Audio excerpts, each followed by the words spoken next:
بسم اللہ الرحمن الرحیم۔ معزز سامعین السلام علیکم۔ آج واقعہ کربلا بنام کربلا کا خونی منظر کی دوسری قسط پیش کی جا رہی ہے۔ حضرت مسلم بن عقیل رضی اللہ تعالی عنہ کا خط آنے کے بعد حضرت امام حسین کو کوفیوں کی درخواست قبول فرمانے میں کوئی وجہ تأمل و جائے عذر باقی نہیں رہی۔ ظاہری شکل تو یہی تھی اور حقیقت میں قضاء و قدر کے فرمان جاری ہو چکے تھے۔ شہادت کا وقت نزدیک آ چکا تھا۔ جذبہ شوق دل کو کھینچ رہا تھا۔ فداکاری کے ولولوں نے دل کو بےتاب کر دیا تھا۔ حضرت امام نے سفر عراق کا ارادہ فرمایا اور اسباب سفر درست ہونے لگا۔ نیازمندان صادق العقیدت کو اطلاع ہوئی، اگرچہ ظاہر میں کوئی مخوف صورت پیش نظر نہ تھی، اور حضرت مسلم کے خط سے کوفیوں کی عقیدت و ارادت اور ہزارہا آدمیوں کے حلقہ بیعت میں داخل ہونے کی اطلاع مل چکی تھی۔ جنگ کا بظاہر کوئی قرینہ موجود نہ تھا، لیکن صحابہ کے دل اس وقت حضرت امام کے سفر کو کسی طرح گوارا نہ کرتے تھے، اور وہ حضرت امام علی مقام سے اصرار کر رہے تھے کہ آپ اس سفر کو ملتوی فرمائیں، مگر حضرت امام ان کی یہ استدعا قبول فرمانے سے مجبور تھے، کیونکہ آپ کو خیال تھا کہ کوفیوں کی اتنی بڑی جماعت کا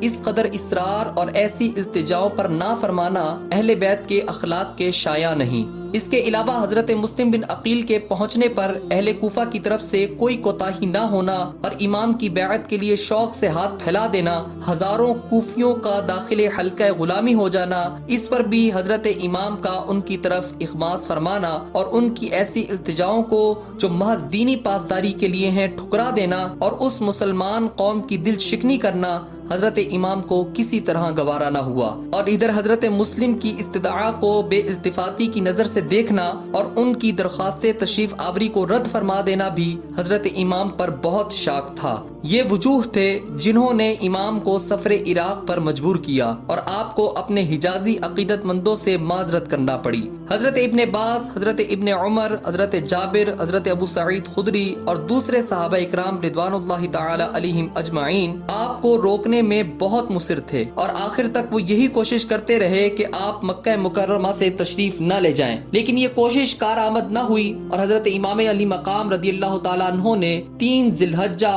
سن 60 ہجری کو اپنے اہل بیت، موالی و خدام کل 82 نفوس کو ہمراہ لے کر راہ عراق اختیار کی۔ مکہ مکرمہ سے اہل بیت رسالت کا یہ چھوٹا سا قافلہ روانہ ہوتا ہے۔ مکہ مکرمہ کا بچہ بچہ اہل بیت کے اس قافلہ کو حرم شریف سے رخصت ہوتا دیکھ کر آپ دیدہ اور مغموم ہو رہا تھا، مگر وہ جاں بازوں کے میر لشکر اور فداکاروں کے قافلہ سالار مردانہ ہمت کے ساتھ روانہ ہوئے۔ اثناء راہ میں ذات عرق کے مقام پر بشیر ابن غالب اسدی بعزم مکہ مکرمہ کوفہ سے آتے ملے۔ حضرت امام نے ان سے اہل عراق کا حال دریافت کیا۔ انہوں نے عرض کیا کہ ان کے قلوب آپ کے ساتھ ہیں اور تلواریں بنی امیہ کے ساتھ ہیں، اور خدا جو چاہتا ہے کرتا ہے، یفعل اللہ ما یشاء۔ حضرت امام رضی اللہ تعالیٰ عنہ نے فرمایا، سچ ہے۔ بطن زرما نامی مقام سے روانہ ہونے کے بعد عبداللہ بن مطیع سے ملاقات ہوئی۔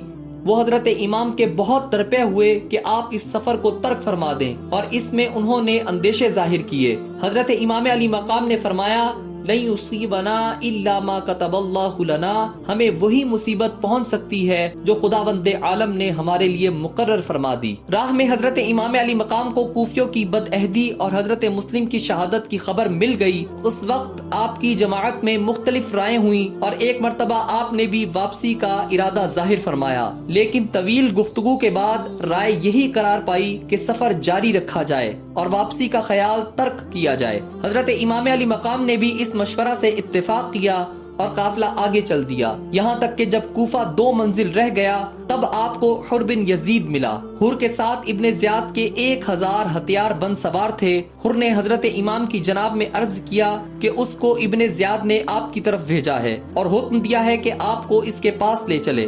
حر نے بھی ظاہر کیا کہ وہ مجبوراً بادل نخواستہ آیا ہے اور اس کو آپ کی خدمت میں جرت بہت ناگوار ہے۔ حضرت امام علی مقام نے حر سے فرمایا کہ میں اس شہر میں خود بخود نہ آیا، بلکہ مجھے بلانے کے لیے اہل کوفہ کے متواتر خطوط گئے اور لگاتار نامے پہنچتے رہے۔ اے اہل کوفہ، اگر تم اپنے عہد و بیعت پر قائم ہو اور تمہیں اپنی زبانوں کا کچھ پاس ہو تو تمہارے شہر میں داخل ہوں، ورنہ یہیں سے واپس چلا جاؤں۔ حر نے قسم کھا کر کہا کہ ہم کو اس کا کچھ علم نہیں کہ آپ کے پاس التجا نامے اور قاصد بھیجے گئے، اور میں نہ آپ کو چھوڑ سکتا ہوں نہ واپس ہو سکتا ہوں۔ حر کے دل میں خاندان نبوت اور اہل بیت کی عظمت ضرور تھی۔ اس نے نمازوں میں حضرت امام ہی کی اقتدا کی، لیکن وہ ابن زیاد کے حکم سے مجبور تھا، اور اس کو یہ اندیشہ تھا کہ وہ حضرت امام کے ساتھ کوئی مراعات کرے تو ابن زیاد پر یہ بات ظاہر ہو کر رہے گی کہ 1000 سوار ساتھ ہیں، ایسی صورت میں کسی بات کا چھپانا ممکن نہیں، اور اگر ابن زیاد کو معلوم ہوا کہ حضرت امام علی مقام کے ساتھ ذرا بھی نرمی کی گئی ہے تو وہ نہایت سختی کے ساتھ پیش آئے گا۔ اس اندیشہ اور خیال سے حر اپنی بات پر اڑا رہا، یہاں تک کہ حضرت امام کو کوفہ کی راہ سے ہٹ کر کربلا میں نزول فرمانا پڑا۔ یہ محرم سن 61 ہجری کی دوسری تاریخ تھی۔ آپ نے اس مقام کا نام دریافت کیا تو معلوم ہوا کہ اس جگہ کو کربلا کہتے ہیں۔ حضرت امام کربلا سے واقف تھے اور آپ کو معلوم تھا کہ کربلا ہی وہ جگہ ہے جہاں اہل بیت رسالت کو راہ حق میں اپنے خون کی ندیاں بہانی ہوں گی۔ آپ کو انہی دنوں میں حضور سید عالم صلی اللہ علیہ وسلم کی زیارت ہوئی۔ حضور سید عالم صلی اللہ علیہ وسلم نے آپ کو شہادت کی خبر دی اور آپ کے سینے مبارک پر دست اقدس رکھ کر دعا فرمائی، اللہم اعط الحسین صبرا و اجرا۔ عجیب وقت ہے کہ نبی کریم صلی اللہ علیہ وسلم کے نور نظر کو صدہا تمناؤں سے مہمان بنا کر بلایا ہے، عرضیوں اور خطوط کے تومار لگا دیے ہیں، قاصدوں اور پیاموں کی روزمرہ ڈاک لگ گئی ہے۔ اہل کوفہ راتوں کو اپنے مکانوں میں امام کی تشریف آوری خواب میں دیکھتے ہیں اور خوشی سے پھولے نہیں سماتے۔ جماعتیں مدتوں تک صبح سے شام تک حجاز کی سڑک پر بیٹھ کر امام کی آمد کا انتظار کیا کرتی ہیں اور شام کو بادل مغموم واپس جاتی ہیں، لیکن جب وہ کریم مہمان اپنے کرم سے ان کی زمین میں تشریف فرما ہوتے ہیں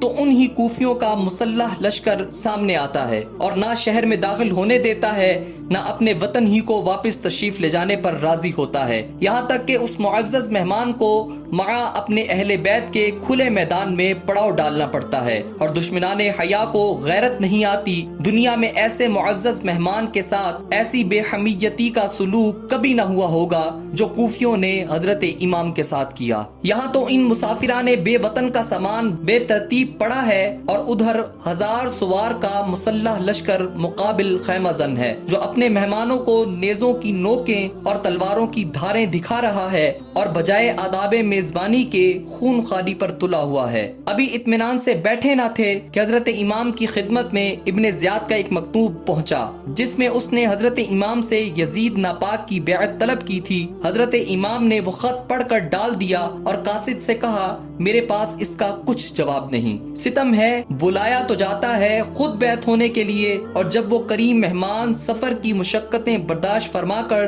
تشریف لے آتے ہیں تو ان کو یزید جیسے عیب مجسم شخص کی بیعت پر مجبور کیا جاتا ہے، جس کی بیعت کو کوئی بھی واقف حال دیندار آدمی گوارا نہیں کر سکتا تھا، نہ وہ بیعت کسی طرح جائز تھی۔ امام کو ان بے حیاؤں کی اس جرأت پر حیرت تھی اور اسی لیے آپ نے فرمایا کہ میرے پاس اس کا کچھ جواب نہیں ہے۔ اس سے ابن زیاد کا طیش اور زیادہ ہو گیا اور اس نے مزید لشکر و افواج ترتیب دیے اور ان لشکروں کا سپہ سالار عمر بن سعد کو بنایا جو اس زمانے میں ملک رے کا والی گورنر تھا۔ رے خراسان کا ایک شہر ہے جو آج کل ایران کا دارالسلطنت ہے، اس کو تہران کہتے ہیں۔ ستم شعار محاربین سب کے سب حضرت امام کی عظمت و فضیلت کو خوب جانتے پہچانتے تھے اور آپ کی جلالت و مرتبت کا ہر دل معترف تھا۔ اسی وجہ سے ابن سعد نے حضرت امام کے مقابل جنگ سے گریز کرنا چاہی اور پہلو تہی کی وہ چاہتا تھا کہ حضرت امام کے خون کے الزام سے وہ بچا رہے، مگر ابن زیاد نے اسے مجبور کیا کہ اب دو ہی صورتیں ہیں، یا تو رے کی حکومت سے دستبردار ہو ورنہ امام سے مقابلہ کیا جائے۔ دنیاوی حکومت کے لالچ نے اس کو اس جنگ پر آمادہ کر دیا جس کو اس وقت وہ ناگوار سمجھتا تھا اور جس کے تصور سے اس کا دل کانپتا تھا۔ آخرکار ابن سعد وہ تمام لشکر و افواج لے کر حضرت امام کے مقابلہ کے لیے روانہ ہوا اور ابن زیاد بدنہاد پہم و متواتر کمک پر کمک بھیجتا رہا، یہاں تک کہ عمر بن سعد کے پاس 22,000 سوار و پیادہ جمع ہو گئے اور اس نے اس جمعیت کے ساتھ کربلا میں پہنچ کر فرات کے کنارے پڑاؤ کیا اور اپنا مرکز قائم کیا۔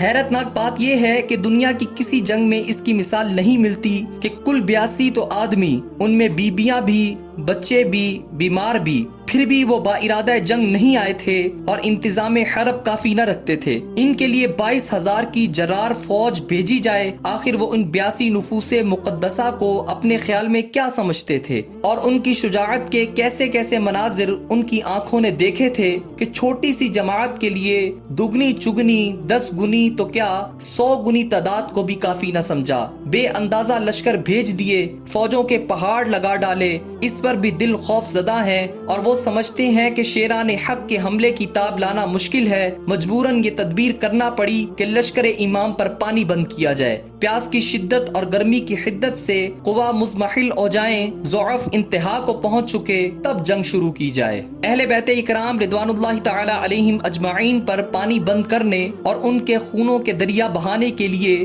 بے غیرتی سے سامنے آنے والوں میں زیادہ تعداد انہی بے حیاؤں کی تھی جنہوں نے حضرت امام کو صدہا خطوط بھیج کر بلایا تھا۔ حضرت مسلم بن عقیل کے ہاتھ پر حضرت امام کی بیعت کی تھی، مگر آج دشمنان حمیت و غیرت کو نہ اپنے عہد و بیعت کا پاس تھا، نہ اپنی دعوت و میزبانی کا لحاظ۔ فرات کا بے حساب پانی ان سیاہ باطنوں نے خاندان رسالت پر بند کر دیا تھا۔ اہل بیت کے چھوٹے چھوٹے خرد سال فاطمی چمن کے نو نہال خشک لب تشنا دہان تھے، نادان بچے ایک ایک قطرہ کے لیے تڑپ رہے تھے۔ نور کی تصویریں پیاس کی شدت میں دم توڑ رہی تھیں، بیماروں کے لیے دریا کا کنارہ بیاباں معلوم ہوا تھا۔ آل رسول کو لبے آب پانی میسر نہ آتا تھا، سرے چشمہ تیمم سے نمازیں پڑھنا پڑتی تھیں۔ اسی طرح بے آب و دانہ 3 دن گزر گئے، چھوٹے چھوٹے بچے اور بیبیاں سب بھوک و پیاس سے بےتاب ہو گئے۔ اس مارکہ ظلم و ستم میں اگر رستم بھی ہوتا تو اس کے حوصلے پست ہو جاتے اور سرے نیاز جھکا دیتا، مگر فرزند رسول کو مصائب کا ہجوم جگہ سے نہ ہٹا سکا اور ان کے عزم و استقلال میں فرق نہ آیا۔ حق و صداقت کا حامی مصیبت کی بھیانک گھٹاؤں سے نہ ڈرا اور طوفان بلا کے سیلاب سے اس کے پائے ثبات میں جنبش بھی نہ ہوئی۔ دین کا شدائی دنیا کی آفتوں کو خیال میں نہ لایا۔ 10 محرم تک یہی بحث رہی کہ حضرت امام یزید کی بیعت کر لیں۔ اگر آپ یزید کی بیعت کرتے تو آپ کا کمال اکرام و احترام کیا جاتا، خزانوں کے منہ کھول دیے جاتے اور دولت دنیا قدموں پر لٹا دی جاتی۔ مگر جس کا دل حب دنیا سے خالی ہو، جس آنکھ نے حقیقی حسن کے جلوے دیکھے ہوں، وہ نمائشی رنگ و روپ پر کیا نظر ڈالے۔ حضرت امام نے راحت دنیا کے منہ پر ٹھوکر مار دی اور راہ حق میں پہنچنے والی مصیبتوں کا خوش دلی سے خیر مقدم کیا، اور باوجود اس قدر آفتوں اور بلاؤں کے ناجائز بیعت کا خیال اپنے قلب مبارک میں نہ آنے دیا، اور مسلمانوں کی تباہی اور بربادی، اپنا گھر لٹانا اور آپ نے خون بہانا منظور کیا، مگر اسلام کی عزت میں فرق آنا برداشت نہ ہو سکا۔